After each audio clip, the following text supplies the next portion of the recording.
오늘 시장에서는 어떤 이슈가 눈길을 끌었을까요? 야인스톡 오늘의 이슈 공개합니다. 오늘의 이슈입니다. 무야호 글로벌 IPO 관심 증가입니다. 자, SK바이오사이언스가 IPO 일반 공모주 청약에서 흥행 신기록을 다시 썼습니다. 일반 청약 240만 건에 64조 원에 달하는 최대 자금이 몰리면서 지난해 카카오게임즈가 세운 청약 증거금 기록을 단번에 깼는데요. 올해는 SK바이오사이언스를 필두로 LG에너지솔루션을 비롯해 크래프톤, 카카오삼형제, 또 SKI, 이테크놀로지 등 대규모 상장 기업만 6곳이 대기 중입니다. 국내뿐 아니라 글로벌 IPO 시장도 뜨겁습니다. 올해 미국 뉴욕 증시의 상장 대어로 꼽힌 모바일 게임 업체 로블록스가 상장 흥행에 성공하면서 첫날 54% 급등했습니다. 또한 국내 전자상거래 기업 쿠팡이 미국 뉴욕 증시 상장을 앞두고 있는데요. 외신에 따르면 쿠팡의 공모가는 35달러로 결정됐으며 올 들어 현재까지 미 증시에서 최대 IPO 기업이 될 전망으로 기대감을 높이고 있습니다. 네, 목요일에 야인시대 리턴지 2부 문을 활짝 열었습니다. 오늘 함께해 주실 두 분, 박동기 전문가님 그리고 김덕호 FA님 모셨습니다. 두 분 안녕하세요. 안녕하세요. 반갑습니다. 자, 오늘 두 분과 함께 시장에 대한 이야기 나눠볼 거고요. 또 2부에서도 종목 진단 시간 기다리고 있습니다. 궁금하신 종목명과 함께 매수가 비중 올려주시길 바랄게요. 유튜브 실시간 채팅창 열려 있고요. 토마토TV 홈페이지 아자아자 게시판에 글을 올려주셔도 좋겠습니다. 자, 오늘 목요일입니다. 오늘 정말 오랜만에 강하게 또 확실한 상승세가 좀 나오면서 오늘 시청자분들께서도 조금 웃으면서 보내는 하루가 아니었을까 싶은데요.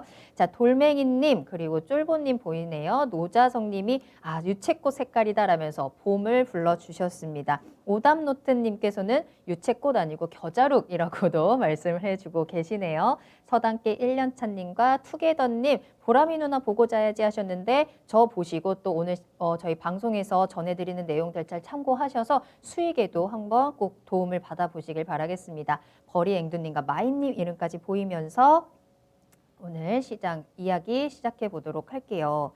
자, 오늘 야인스톡 주제는 IPO입니다. 지난해 사실 카카오게임즈, SK바이오팜, 또 빅히트까지 해서 여러 가지 좀 IPO에 대한 시장이 좀 들썩이는 모습이었는데요. 올해도 그에 못지않은 대어들이 많이 기다리고 있습니다. 일단 SK바이오사이언스가 출발을 했고요. 또 여러 가지 카카오 삼형제라든지 크래프톤 등등등 많이 기다리고 있는 시장에서 우리가 좀 앞으로 어떻게 대응을 해봐야 되는지 이야기 나눠보도록 하겠습니다.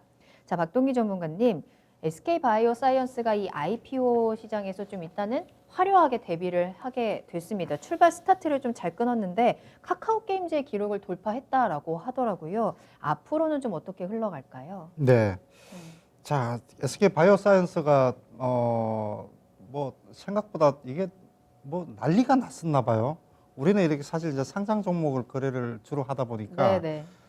이제 그런가 보다 많이 몰렸나 보다 이제 역대 최고치래 이런 그런 뉴스는 접했는데 보니까 이번에 전산이 마비되고 막 그런 그 상황까지 지금 갔었나 봐요. 지금 얘기하신 대로 청약 증거금이 지금 그 63조. 지난번에 이제 빅히트하고 카카오게임즈가 58조 수준이니까 그게 이제 사상 최다라 그랬는데 이번에 갈아치웠죠. 그 63조면은 예전에 사실 삼성생명 상장 너무 오래된 얘기인가요? 삼성생명 상장하고 그럴 때 막 네. 10조, 20조 몰릴 때 진짜요? 그렇게 공모주 청약하는데 그렇게 많이 돈이 몰렸어? 막 이런 얘기 했었는데 지금 63조 수준이면은 지금 고객 예탁금이 지금 68조, 70조 왔다 갔다 하는 수준이잖아요. 네. 이 고객 예탁금 수준의 돈이 거의 지금 그게 다 들어갔다라고 봐도 6개 은행, 비슷한 6개 수준이네요. 증권사로 지금 다 몰린 거예요. 아, 예, 그래서 이제 지금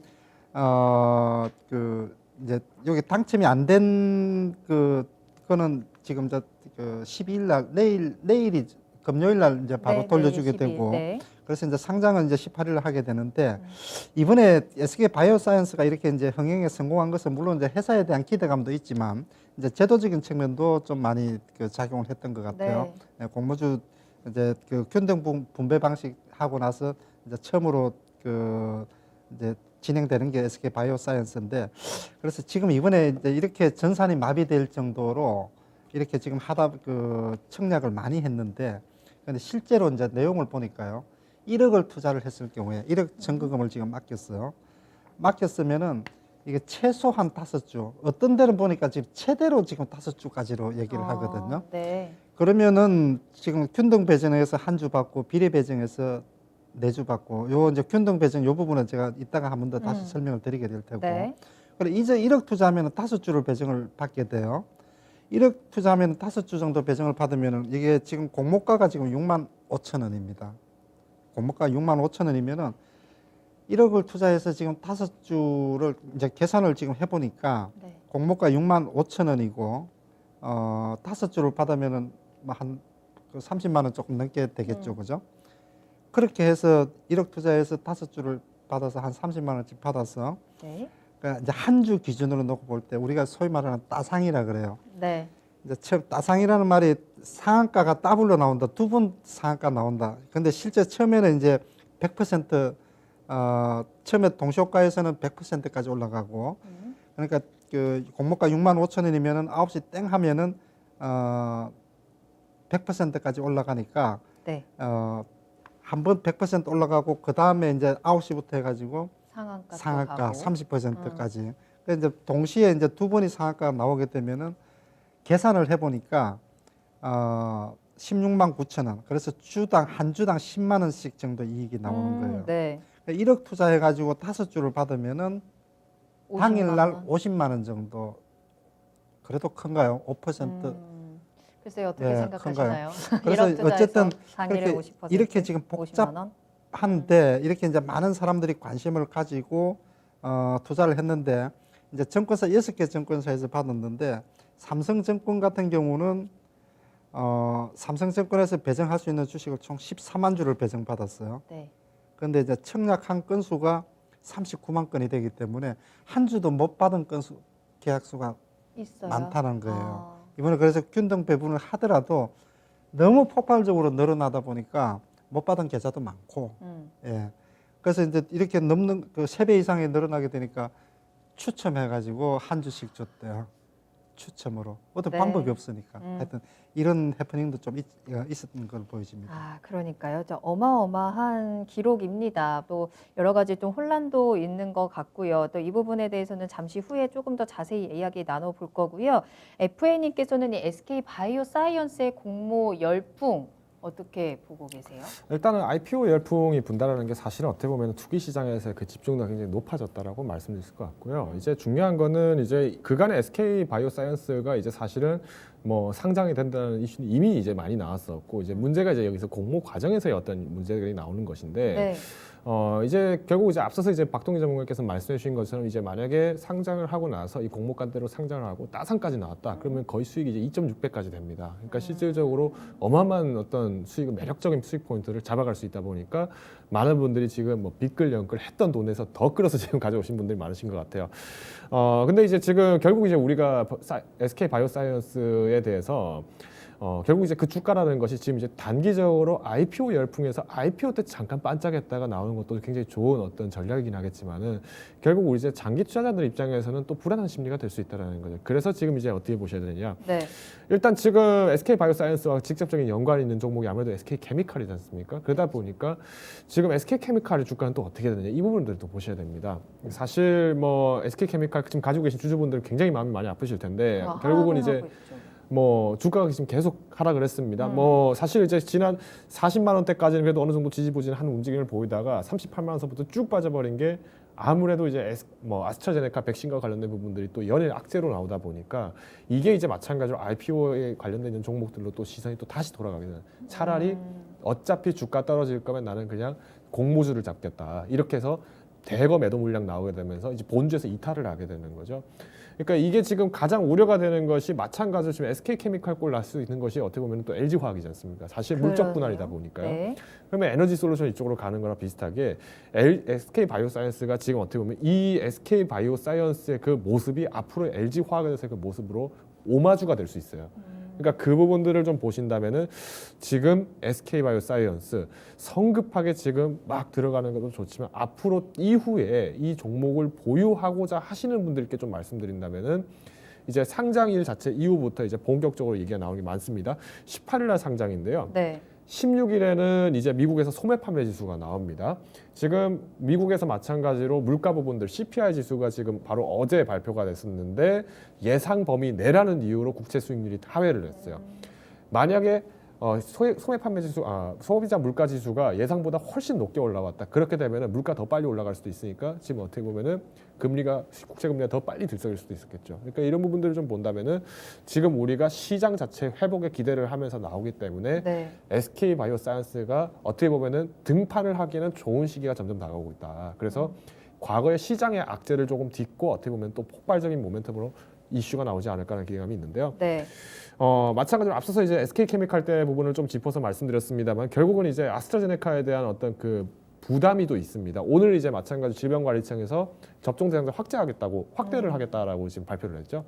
3월 중에 이제 또 65세 이상의 고연령자분들을 위해서 대상자를 좀 확장을 하겠다. 뭐 2차 접종 물량분을 차라리 1차 물량으로 전환해서 빨리 접종시키겠다라는 내용들이 나오다 보니까 어떻게 보면은 지금 SK바이오사이언스가 실질적으로 그 CMO 위탁을 지금 하고 있는 상황이고 네.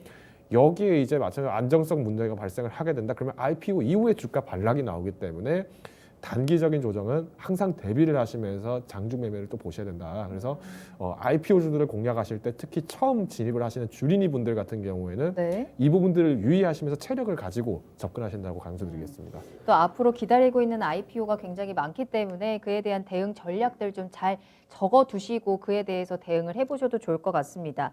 자, 앞서서도 잠깐 말씀해 주셨지만 오늘 이렇게 또 SK 바이오사이언스에 많이 몰렸던 이유 중에 하나가 이 청약 방법이 조금 달라진 거에 대한 영향도 있다라고 하더라고요. 그리고 뭐 이러한 공모주 청약 제도에 대해서 뭐 여러 가지 뭐 규제를 완화한다거나 조금 개선한다라는 이야기도 좀 나오는 것 같은데 일단 이 청약 제도 방법에 대해서 조금 더 꼼꼼하게 살펴봐도 좋을 것 같아요. 네, 일반 이제 공모주 청약은 간단해요.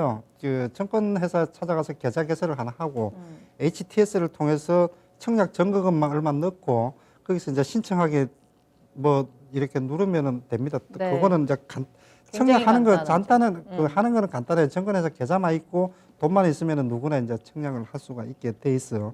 그래서 지금 이제 이제 공모주 청약이 지금 이번에 어제인가요? 5월달, 6월달부터 그 이제 자본시장법 그 시행령을 개정하겠다라고 얘기를 했어요. 왜냐하면은 이번에 SK 바이오사이언스 이렇게 공모주 청약을 균등 분배 방식을 그 도입을 해가지고 처음으로 해보니까 네.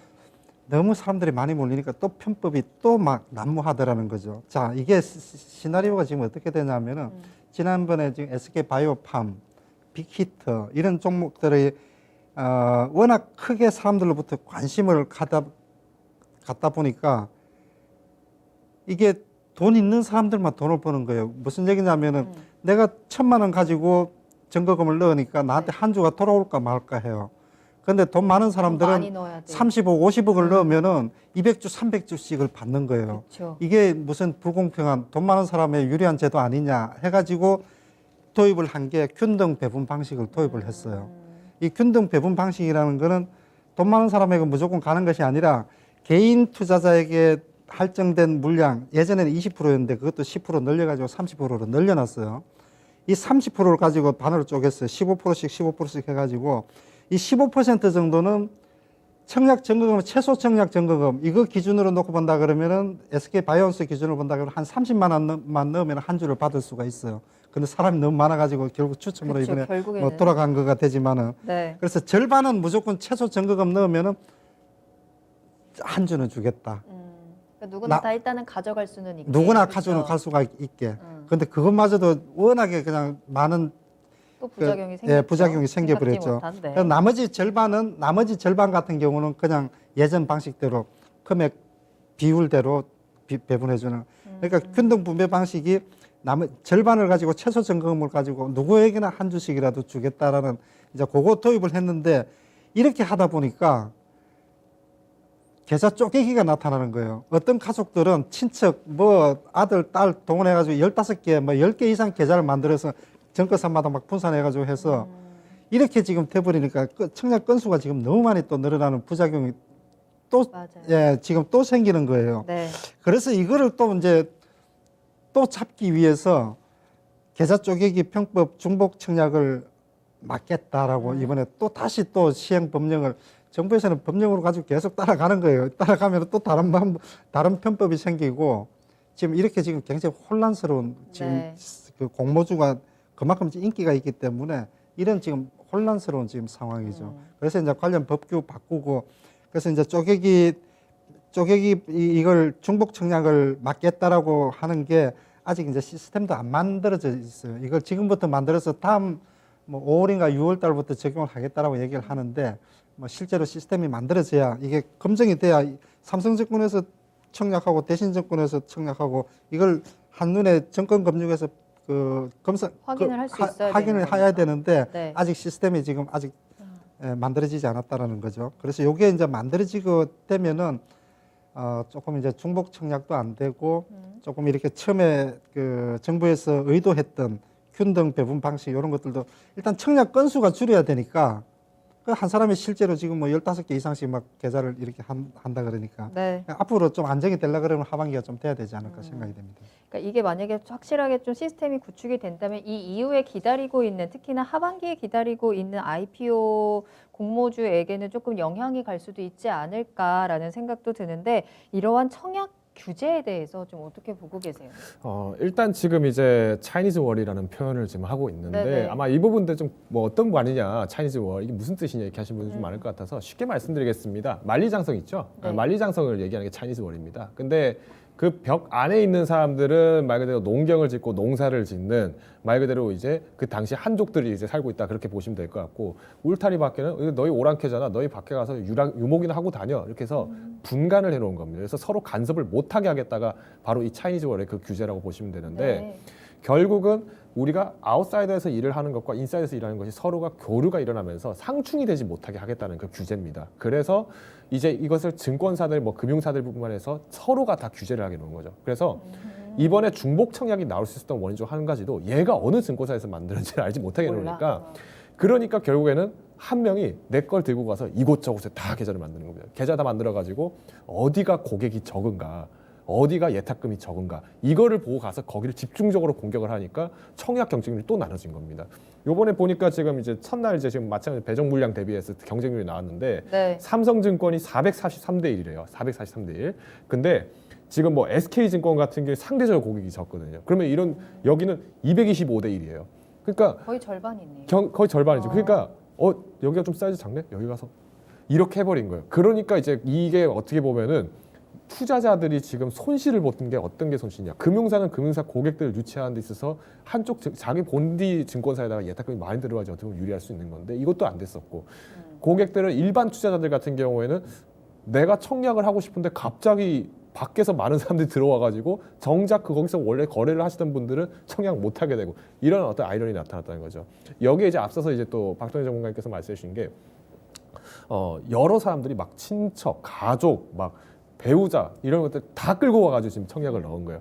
이게 얼마나 심각한 상태냐면은 네. 이번에 뭐 LH공사 때 지금 이슈가 굉장히 문제가 많죠. 뭐 LH공사 뭐 지금 뭐 초등학생들 직업 선호도 1위가 LH공사 직원이고 2위가 LH공사에 부모님을 둔 거, 3위가 LH공사에 형제를 둔 게 직업 선망 1위다, 선망 3위다. 막 이런 얘기할 정도인데 맞아요. 왜 이 말씀 드리냐면은 결국엔 그 LH 직원에 있던 사람들이 그 친척들, 지인들 다 끌고 와서 청약 다 밀어놨잖아요.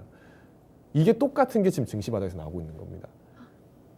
그러니까 청약 통장을 한 명이 네. 여러 개를 만들 수 있는 거, 그 여러 개가 여러 개 동시 청약을 한 거예요, 주택 청약을.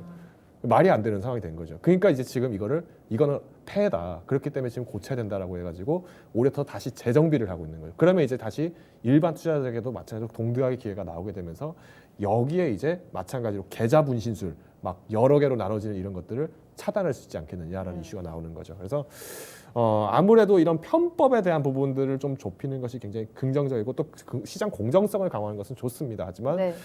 이제 가장 큰 우려는 왜 이거를 차단을 했었느냐. 그간의 금융사들이 이걸 가지고 장난을 되게 많이 쳤다는 거거든요.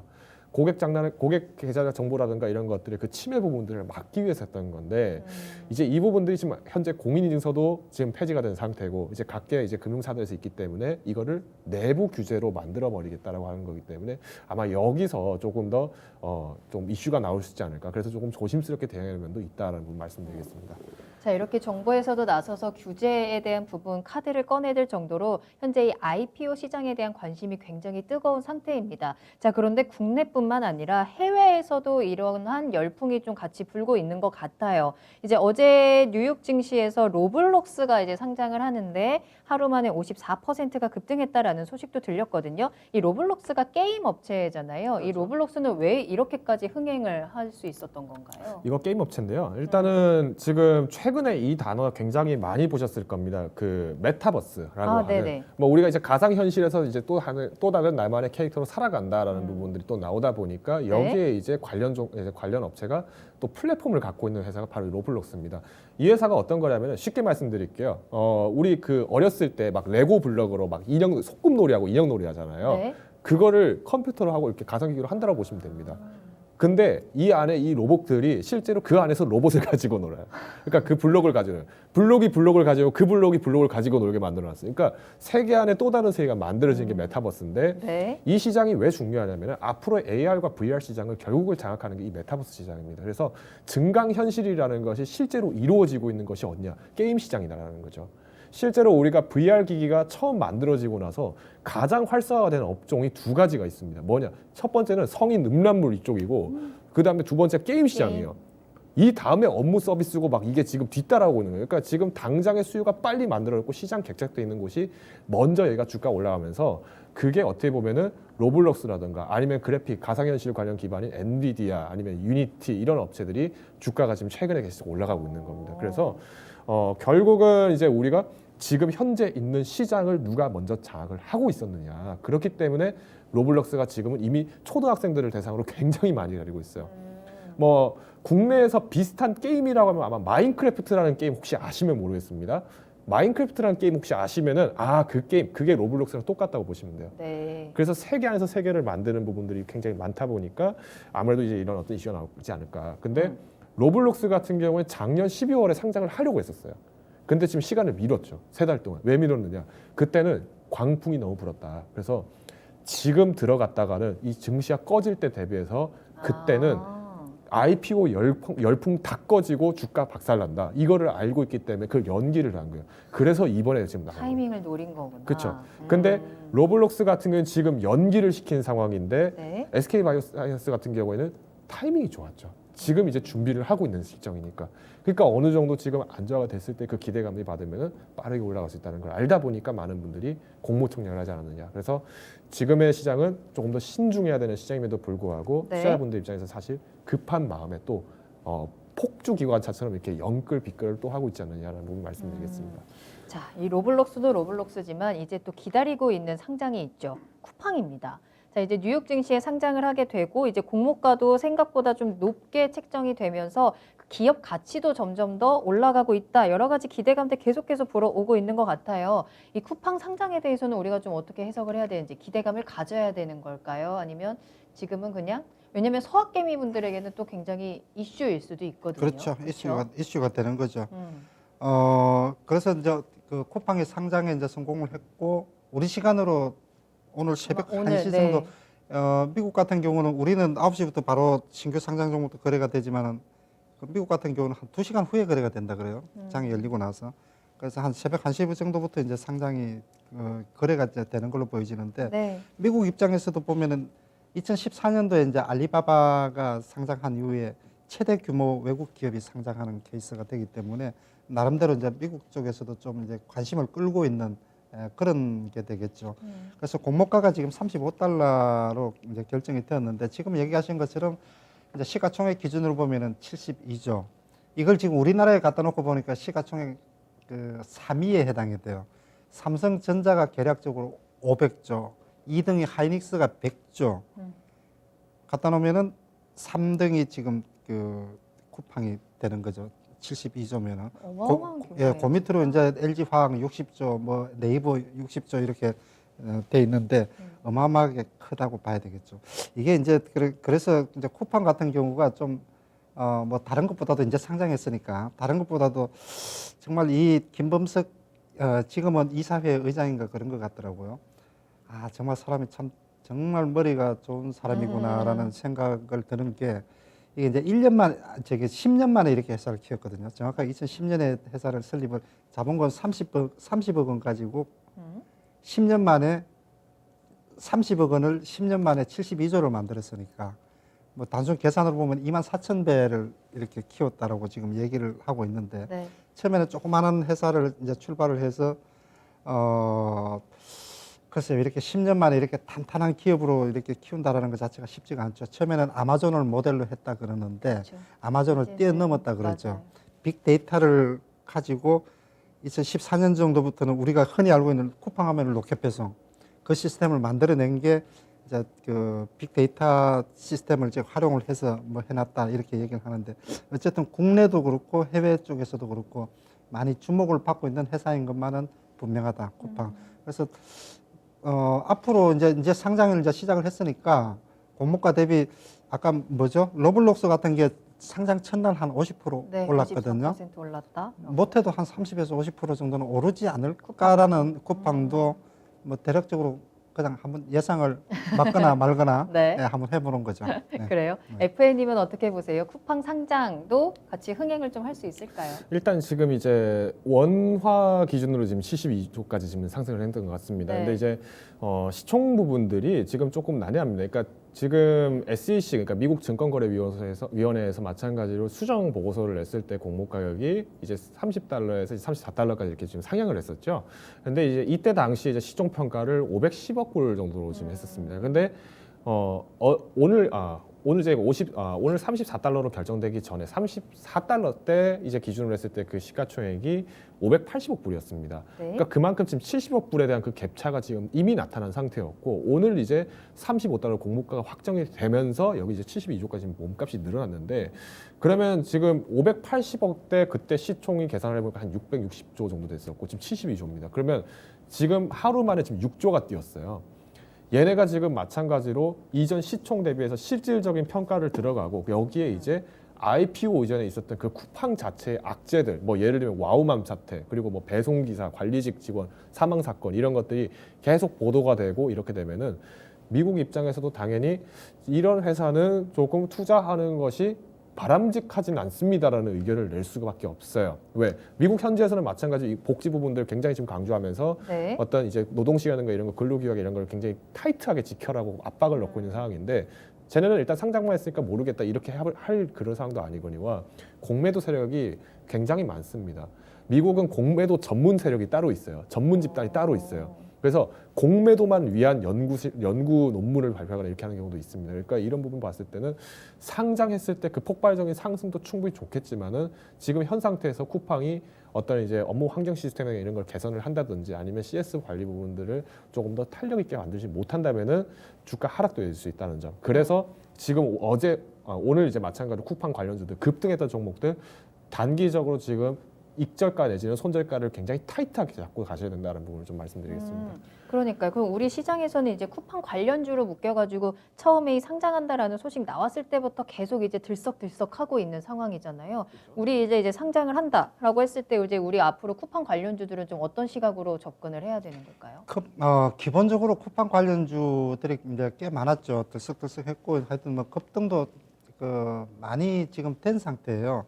그 이제 상장이 됐죠. 그렇기 때문에 앞으로는 좀 차익 실현이 나오지 않을까 좀 예상이 돼요. 그래서 쿠팡 관련주 쪽 종목들을 보게 되면은 네. 이제 다양한 종목들이 있는데 보니까 지금 이제 대표적인 종목이 이제 동방 같은 경우 보니까 2,000원부터 지금 14,000원 정도까지 한 7배 정도가 오른 맞아요. 상태예요. 네. 차트에 지금 나오죠. 이게 지금 동방인데 이제 물류를 이제 직접적으로 담당하는 그런 회사죠. 그래서 지금 현재 흐름으로 보면 2,000원부터 해서 13,000원, 14,000원까지 지금 올랐죠. 그러고 나서 지금 2차 상승까지 올려놔놓고 이미 지금 이제 쿠팡이 상장이 됐기 때문에 제가 볼 때는 이벤트는 끝났어요. 그래서 요것도 그렇죠. 지금 한 종목 더 볼까요? 자, KCTC 역시 지금 물류 관련주 쪽인데 이 종목도 역시 뭐 빅랠리는 지금 끝났다라고 저는 생각을 지금 하고 있고요. 그리고 또 KTH 이제 OTT 이제 동영상 이제 제공을 해주는 이제 그런 또 관련되는 이제 테마주인데 이거는 지금 하락이 이미 시작이 됐어요. 그래서 지금 어떻게 봐야 되냐면은 네. 시젠이 실적을 10배 내놔놓고도 주가가 지금 계속 빠지고 있어. 그러니까 실적은 10배 내놨는데 주가도 10배 올랐다는 얘기거든요. 그래서 주가가 이제 차익 매물이 계속 나오는 거예요. 그러면은 지금 쿠팡 관련주 쪽 이거는 동방이나 이런 종목들이 주가가 지금 조금 전에 보셨던 것처럼 동방 같은 경우 7배 올랐는데 그러면 동방이 쿠팡 때문에 지금부터 해서 실적이 7배가 나느냐? 제가 볼 때는 택도 없죠. 2배도 안 되죠. 실적 성장의 기여는 거의 제한적이기 때문에 이거는 말 그대로 제가 볼 때는 무조건 거품이에요. 지금부터는 이들 종목들은 관심 종목에서 제외하는 것이 좋다. 이미 들고 있는 사람들도 가능하면은 빠른 시간 안에 좀 비중 축소를 해서 나오는 게 맞지 않느냐. 저는 좀 단호하게 그렇게 말씀을 드리고 싶습니다. 그러니까 이 쿠팡 관련주들이 내일 상승을 하든 하락을 하든 좀 그게 변동성이 좀 크게 나올 것 같은데 FA님께서는 어떻게 대응 전략 짜실까요? 잠깐 제가 채팅창 한번 봤는데 다날 얘기 좀 해달라는 말씀이 좀 들어와가지고 오늘 다날이 또 많이 올라가지고 일단 쿠팡 차트 한번 관련주도. 보고 갈게요. 지금 네. 보시면은 지금 그간의 다날 차트 지금 151봉인데 얘가 지금 사실 거래량 조세 보세요. 지금 언제 다 몰렸을까요? 지금 딱 보면은 쿠팡 얘기 나오고 이때 다 몰렸습니다. 그러니까 결국은 지금 그만큼 지금 쿠팡 관련주에 대해서 쿠팡 섹터만 잡겠다 하시는 분들 굉장히 많았던 거고 여기에 이제 시장이 하락을 계속 유지를 했지 않습니까? 근데 오히려 이 종목들이 계속 지금 상승하거나 보합권에 계속 있었던 원인도 결국은 빠져나갈 구멍 찾다 보니까 다들 쏠린 거예요. 그러니까 지금 여기 계신 분들 대다수는 지금 어떻게 보면은 이때 들어가신 분들 대다수 지금 다 신규 투자자분들이신 분이 다시 주가를 만들었거나 아니면 가지고 계셨던 분들이 익절하고 다시 팔고 익절하고 다시 팔고 이거를 계속 반복하시면서 쿠팡 전문 세력이 만들어진 게 아닌가. 그러니까 나는 쿠팡만 건들겠다. 막 이런 얘기를 하시는 분들이 종종 계세요. 그러니까 지금 마찬가지로 오늘자에서 지금 폭발적으로 올라갔는데 지금 단기적으로 한번 볼게요. 뭐 RSI 지표 이런 것들은 뭐 거의 지금 이제 70% 이미 다 돌파를 했어요. 그러니까 지금 그만큼 이전 거래보다 누적 거래보다 훨씬 좀 빠르게 올라갔고 외국인들은 지금 이때까지 샀다가 지금 마찬가지로 어제 오늘 지금 팔아버렸어요. 지금 확실히 지금 1% 가량이 지금 보유량이 지금 떨어졌죠. 그러니까 이런 걸 봤을 때는 지금은 이제 다시 조금 신중해야 된다. 왜? 이제 시장이 다시 좋아지고 일주일 뒤에부터 금리 변동이 없습니다. 얘기하는 순간 다시 시장 또 다시 상승을 할 여력이 훨씬 더 높아지기 때문에 이때는 또 다시 소외됩니다. 그러면 또 재미없이 또 한동안 몰려서 펜트하우스 살고 계시다가 오히려 그때 다시 공매도 나온다. 그러면 이런 종목들 공매도 바로 맞겠죠. 왜? 매출이 그만큼 따라가지 못하는 경우도 발생할 수 있기 때문에. 그래서 이 부분들은 조심하시라는 말씀드리겠습니다. 네. 자, 오늘 야인스톡에서는 두 분과 함께 IPO에 대한 이야기를 좀 나눠봤는데요. IPO에 대한 열기가 정말 대단합니다. 여러 가지 뭐 부작용도 나오고 있고 또 기대감으로 인해서 관련주들의 주가도 계속해서 좀 들썩이고 있는 모습 나오고 있는데 지난해에도 이런 비슷한 일들을 우리가 겪었잖아요. 지난해 IPO 열풍의 결과들을 다시 한번 또 복습을 해보시면서 조심스럽게 대응 접근해보시면 더 좋을 것 같습니다. 야인스톡 오늘 여기서 마무리하도록 할게요.